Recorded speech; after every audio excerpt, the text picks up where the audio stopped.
Alright, so today I'm back with yet another chapter review, and today we will go over chapter 318, which is pretty interesting, as we learn about what each team's strategies for the second half will be, but you will just have to sit back and watch to find out what happens. Anyway, please leave a like and a comment and subscribe to my other channels down in the description, and with that out of the way, let's get into it. Alright, starting off this chapter, we see the text saying, Nigeria is crushed by Gagamaru's divine defense.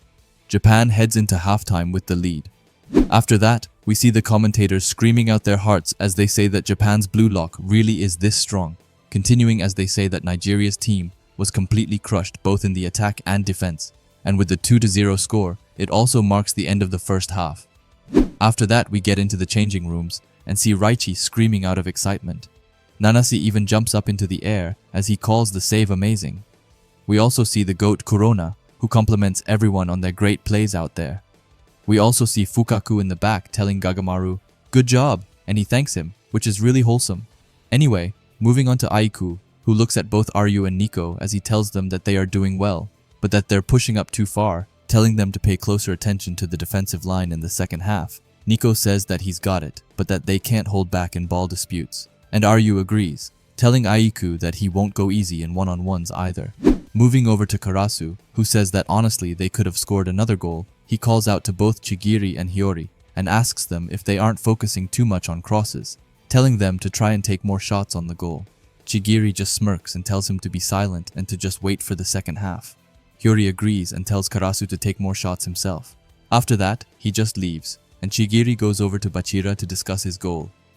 However, we then see Anri, who looks at all of this going down. She calls them prideful and says that they haven't even set their second half strategy yet. She smiles and thinks that these boys are growing at an insane pace and that they have to clear the group stage no matter what, as she is determined to win. Suddenly, we get to Isagi, who comes by and says that there's no point in winning if they play like this. He looks serious and says that if they keep doing the same old thing, then they won't grow at all, explaining that it's why they are going to try something new in the second half. Karasu is a bit confused, but he is on board and asks him what he has in mind, and Bachira is also curious about that. Isagi tells them that he tried this in practice and that they will play a false 9, pushing in with the second and third lines, saying that if this works, then they will have more options on the attack. Aiku tells him that it sounds very interesting, but asks about the risks, and if Isagi doesn't think that holding the score till the end also counts as experience. Isagi says that he is right, and that they should just do both. Try new things, but also make sure that they secure the win. Aiku scratches his head while saying that he is right, but just then, Nico comes and tells Isagi that it's easier said than done, and that trying out new ideas in attack means the defense has to adjust too. Isagi, with no hesitation at all, tells him that they will fix that as well, and that he will talk about it with Ego. Karasu just asks them if they can really just change everything all of a sudden, but then someone else says that he is in on it. It's none other than Rin, who is sitting down. He says that just winning isn't enough for him, and that he will crush them in a new way. He then starts to look wild as he says that. Besides, he hasn't even scored yet, and that it's time to stop pretending to be a nice guy, and I don't know what he thought with that line, but it wasn't cold at all. Isagi looks back towards him and says, "Alright," and Aiku also adds in by calling them the two egoistic stars.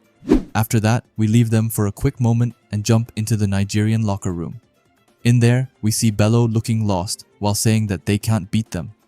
Oboabona says that if they keep this up, then they will lose. After that, some random ask their coach what they should do in the second half. After that, we see their coach, who is also called Gambali.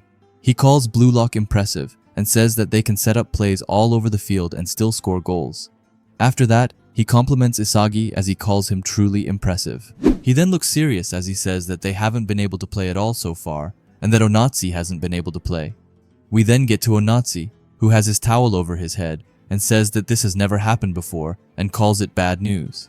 He then takes off the towel and says that this is a World Cup. Hey, it's Natsu mid-editing here, and I just wanted to pause the video to ask you to subscribe if you haven't already, and while you're already down there, why not leave a like as well? And he then starts looking super pumped up as he says that Blue Lock is a beast. Everyone is confused, but Onatsi says that in the second half, Isagi will be there. Kuso just looks at him and wonders if he has gone insane. However, Onatsi then jumps up and asks the coach and everyone else why they think that Japan is so strong. Bello says that they are strong because they can attack in so many ways. And Oboabona adds on that all 11 of them are trying to score. It's kind of funny how he added Gagamaru into it. Onazi then says that he is right and that every single one of them lives for the goal. We then leave them and head once again back to Blue Lock, where Ego asks them about their thoughts on why people say that they want to win. Everyone looks confused at the start, but Bachira asks if it isn't because winning feels good. Ego then asks him why winning feels good, and Isagi then adds on by saying that it's because that way you can prove that you're superior to others. Shido then says that he is correct. Ego says that the instinct is carved into their genes, and by nature an individual must show superiority to survive. The stronger ones have a better chance of leaving descendants, saying that Blue Lock exists precisely to draw out that survival instinct and create the strongest individuals in the world. We then move back to Onazi, who says that he wants to beat Blue Lock and tells his team that they should try and play like they are playing. Oboabona asks if he means that each of them goes after the goal. Bello looks worried and tells Onazi that they can't score like he can. Onazi then screams that it doesn't matter and to just give it a try. He looks at their coach and asks him if that's alright, and he just laughs and says that if he is the one saying it, then let's take this challenge head on and crush them. Then we leave them and go back to Ego, who says that however, if all human beings were guided only by the instincts of, I want to win, or I want to prove my superiority, then conflicts and prejudice would multiply and wars would never end. In order to prevent that, humanity created laws and rules, trying to evolve toward a life where everyone is treated equally. But that led to people being able to live without the feeling of wanting to win.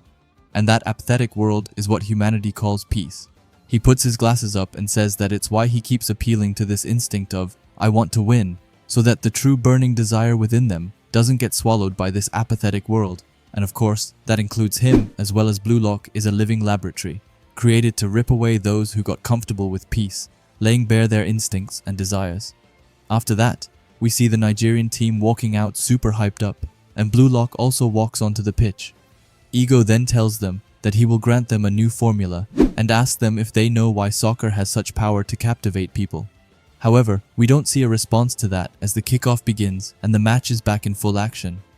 Now there's no break next week, and the next chapter will be called the Frenzy Formula, which honestly could be two things.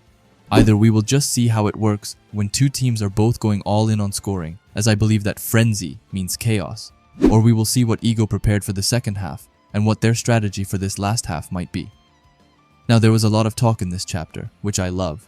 However, I'm not sure what I can really expand on. However, I want to say that I really admire Isagi, but also all of the other players, as they are currently in one of the most prestigious and important moments in their lives. And yes, they have the lead, but still they decide in the middle of this super important game to try out new strategies. Now things like this are what really make someone evolve, but it's really cool to see, firstly, how Isagi put it forward, but also how everyone agreed to it. And honestly, I can't wait to get into the second half.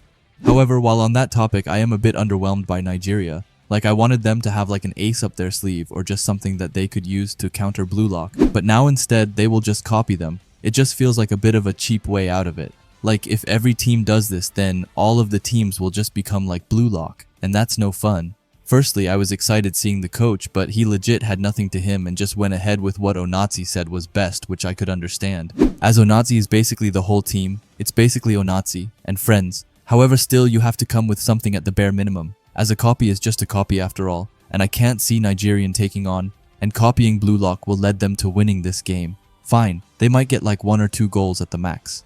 However, Blue Lock will also continue to get goals, so yeah, I still see this being an absolute stomp for Blue Lock. And not to mention now, what Ego's new formula, which we don't know much about yet. It will only get harder for the Nigerian team, as Ego at least seems like a capable coach compared to Gunbali. Anyway, let me know what you thought about this chapter down below, and what you think will happen now in the second half. If Nigeria will make some sort of comeback, or if Blue Lock will just continue hammering goals. Anyway, if you like Blue Lock and videos like this, then I would highly suggest you subscribe to this channel, and while you are at it, leave a comment and a like, as it helps out with the algorithm a ton. And if you are curious to see another video of mine, then please watch the video that will be popping up on the screen now. Anyway, thanks for watching, and have a great day. Bye.